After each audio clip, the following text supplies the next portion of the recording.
Israel ने ऐसा तगड़ा हमला किया है जिसने इस बार सही में सबको हिलाकर रख दिया। इजराइल ने हमले से पहले भूकंप की चेतावनी तक जारी कर दी।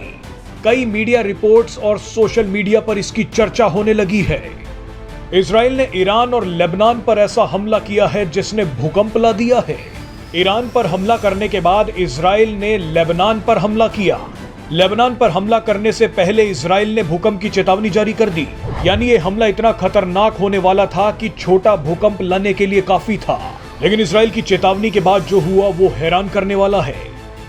भारत के लोग भी हैरान हैं कि इजराइल इतना खतरनाक हमला कैसे कर सकता है। भारत में बैठे सोशल मीडिया यूजर्स तो अब कश्मीर में आतंकियों से निपटने के लिए इजराइल मॉडल लागू करने की बातें तक कर रहे हैं। चलिए अब आपको बताते हैं कि इजराइल ने कौन सा खतरनाक हमला किया है। दरअसल 1 अक्टूबर को ईरान ने इजराइल पर मिसाइली हमले किए थे। उस समय इजराइल ने पलटवार नहीं किया था।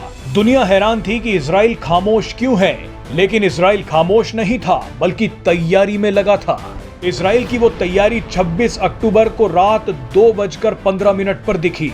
ईरान से बदला लेने के लिए इजरायली वायु सेना ने लगभग 2000 किलोमीटर का सफर तय किया। इजराइल के 100 से ज्यादा फाइटर जेट्स ईरान पहुंचे और ईरान के 3 शहरों पर हमला कर दिया। इजराइल के लड़ाकू विमानों ने ईरान पर मिसाइलें दाग दी। इजराइल का ईरान पर यह अब तक का सबसे भीषण हमला है। इस हमले में ईरान की मिसाइल फैक्ट्रियों और सैन्य अड्डों को निशाना बनाया गया। 20 से ज्यादा ठिकानों को तबाह कर दिया गया। हमला करने के बाद इजराइल के सभी लड़ाकू विमान वापस अपने देश पहुंच गए। लेकिन इसके बाद सबसे बड़ा धमाका होने वाला था। ईरान पर मिसाइल गिराने के बाद इजरायली सेना लेबनान की तरफ मुड़ गई। इजरायली सेना को लेबनान में हिजबुल्लाह की एक ऐसी हथियारों की फैक्ट्री के बारे में पता चला जहां भारी मात्रा में गोला बारूद जमा था। इस फैक्ट्री पर हमला करने से पहले इजराइल के कई इलाकों में भूकंप की चेतावनी तक जारी कर दी गई, क्योंकि इस फैक्ट्री में हथियार इतनी बड़ी मात्रा में थे कि एक छोटा भूकंप ला सकते थे। इजराइल की सेना ने आखिरकार लेबनान में घुसकर हिजबुल्लाह की इस खतरनाक फैक्ट्री को उड़ा दिया। सोशल मीडिया पर कई लोग दावा कर रहे हैं कि इस हमले के बाद जमीन कांपने लगी।